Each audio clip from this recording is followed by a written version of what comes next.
What if the most glamorous homes in Hollywood weren't meant to be seen, but hidden? Behind the velvet ropes and million-dollar listings lies a darker, stranger side of fame, where mansions become mazes, hideouts, and haunting reminders of what stars couldn't say out loud. They were fortresses for secrets, obsession, heartbreak, and escape. Some had tunnels that led nowhere, or rooms built for lovers or enemies nobody was supposed to know about. Today, we're cracking open the doors of 13 celebrity mansions that Hollywood quietly buried under years of silence, renovations, or complete demolition. Charlie Chaplin's Tunnel of Disguise. Charlie Chaplin might have been the face of silent comedy, but his home spoke volumes. Tucked away in Beverly Hills, his 1920s-era house looked modest compared to the mansions of his peers. But beneath its quaint charm was a carefully crafted escape plan, a secret tunnel that led to a hidden wine cellar, designed to help Chaplin slip away from nosy reporters or host private gatherings away from the public eye. Some say the tunnel even connected to nearby properties, allowing him to vanish without a trace when the spotlight got too hot. Inside, the decor remained frozen in time, filled with original 1920s furnishings Chaplin refused to replace. It was as if he was clinging to a simpler version of himself before Hollywood's politics turned hostile. During the McCarthy era, Chaplin's progressive views made him a target, and eventually he was pushed into exile.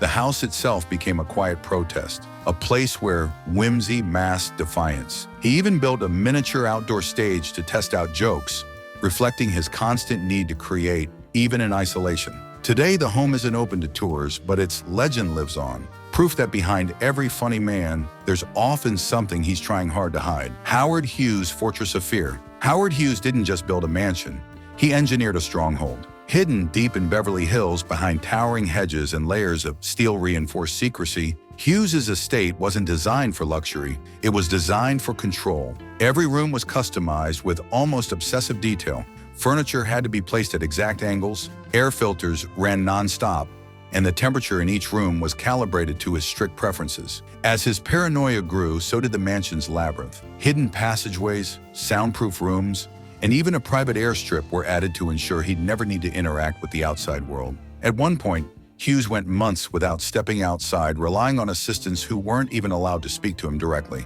He became a ghost inside his own empire, wandering the halls with Kleenex boxes on his feet, terrified of germs, light, and human contact. What began as a lavish estate turned into a self-imposed prison. After his death in the 1970s, the house was stripped of its secrets, eventually demolished, leaving behind only rumors and speculation. Today, Hughes's mansion isn't remembered for its size or style, but for how a man with everything chose to vanish within it, a genius in retreat, hidden in plain sight. Jane Mansfield's Pink Palace of Denial. If Barbie had a Hollywood address, it would have been Jane Mansfield's infamous Pink Palace. But beneath the bubblegum paint and heart-shaped pool was a woman fighting hard not to disappear. Built in the late 1950s, the Los Angeles estate was an explosion of pink. Walls, ceilings, carpets, even a custom fountain that Jane reportedly filled with pink champagne during her wild get-togethers. The pool itself spelled out, "I love you, Janie," in mosaic tiles, a permanent love letter to herself in a town that constantly compared her to Marilyn Monroe.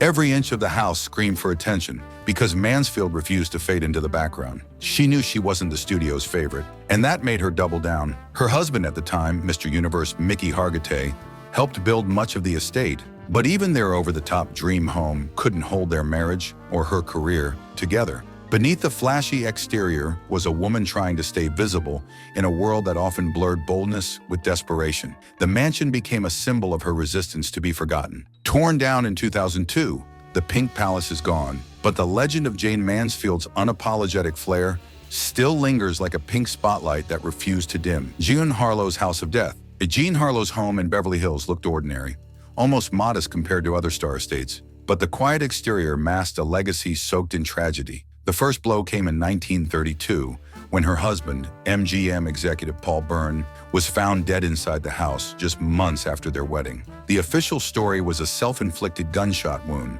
but rumors swirled immediately. Some claimed it was murder. Others said a jealous ex was involved. The studio quickly stepped in, eager to bury the scandal and protect their rising star, but the house never shook the shadow. Just 5 years later, Harlo herself passed at the age of 26 from kidney failure. Though many fans believe stress, heartbreak, and a string of Hollywood manipulations played a part in her decline. After her death, the home earned a dark reputation.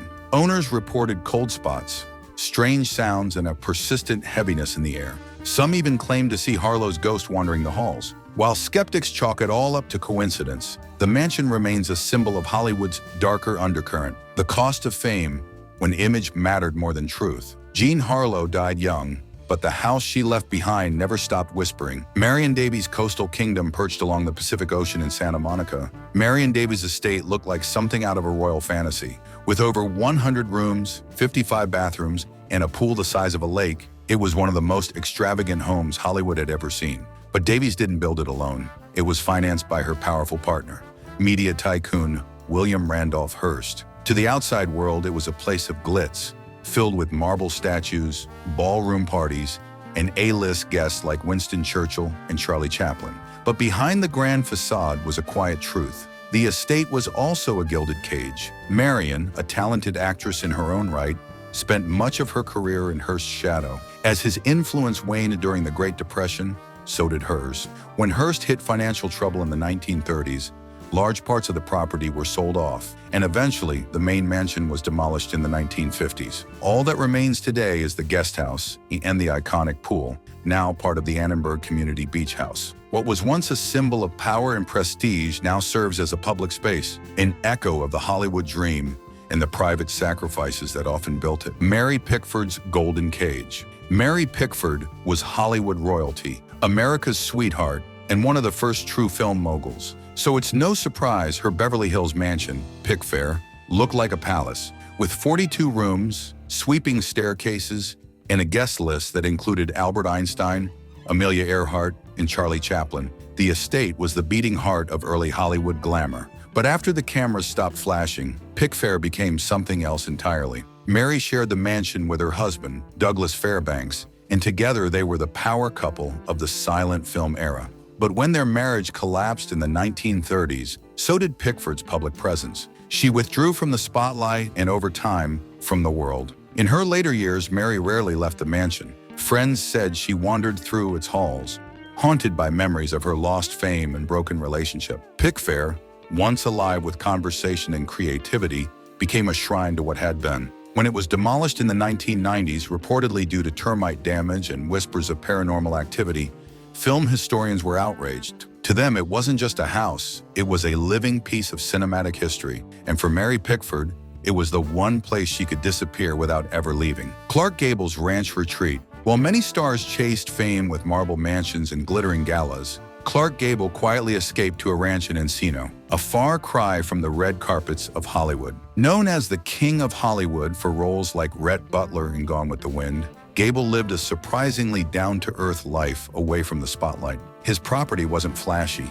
There were no fountains of champagne or gold-tiled pools. Instead, it offered rolling hills, stables, an open space where he could ride horses, grill with friends, and simply breathe. A small cottage on the land served as his personal hideaway, a place to run lines, read, or be alone with his thoughts. After the sudden death of his beloved wife, Carol Lombard, in a plane crash, the ranch became more than a retreat. It became his sanctuary. Locals often spotted him walking the grounds at dusk, lost in thought, finding peace in solitude. While many celebrity homes screamed for attention, Gables whispered. It told the story of a man who had it all but chose simplicity over spectacle. The ranch is long gone, buried under modern development, but for fans it remains a symbol of quiet resilience in a world built on noise. Heidi Lamar's hidden lab.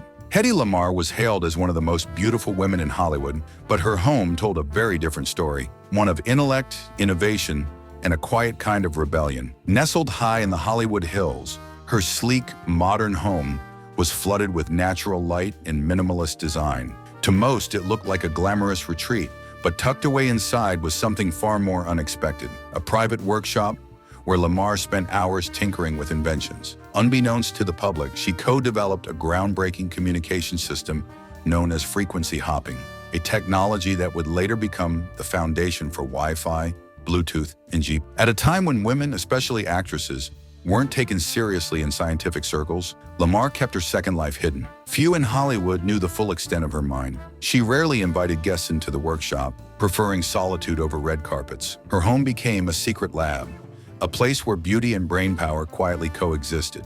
The estate has since been demolished, but the myth of Lamars only grows stronger. In an industry built on surface-level appearances, her house was a rare glimpse behind the curtain, proof that even under the pressure of stardom, real brilliance doesn't need permission to shine. Errol Flynns' party bunker. Errol Flynns' estate, known as Mulholland Farm, was less a home and more a playground built for chaos. Perched high in the Hollywood Hills, the swashbuckling star of Captain Blood and the adventures of Robin Hood designed every inch of it to match his infamous off-screen lifestyle. The property included a secret bedroom hidden behind a panel, a two-way mirror for spying on guests, and a private bar that never ran dry.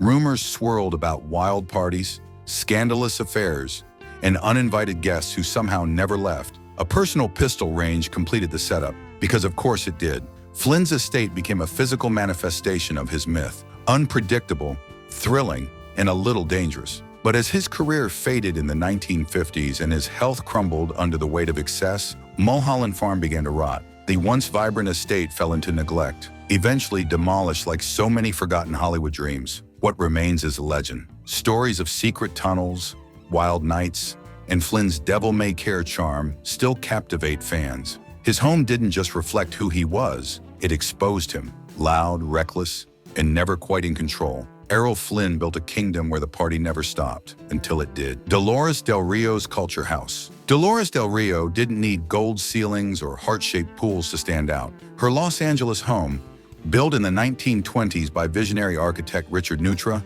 was a sleek, minimalist masterpiece, light years ahead of the opulent styles favored by Hollywood elites. With its open floor plan, massive windows, and clean lines, the house radiated modernism. But more importantly, it radiated her. Del Rio filled the space with Mexican art, cultural artifacts, and pieces that told the story of her heritage. While others decorated to impress, she designed her home to express. The house became a hub for creatives, painters, poets, and fellow icons, like Frida Kahlo and Diego Rivera gathered there, drawn by the calm, thoughtful atmosphere. Her home was more than a place to sleep. It was a canvas for identity, built with intention. But as her Hollywood career slowed in the 1940s, Del Rio returned to Mexico, continuing to shine in the golden age of Mexican cinema. The home changed hands, and over time, renovations dulled Neutra's original vision. Still, the house stands as a bold artifact, proof that not every star built a mansion to escape the world.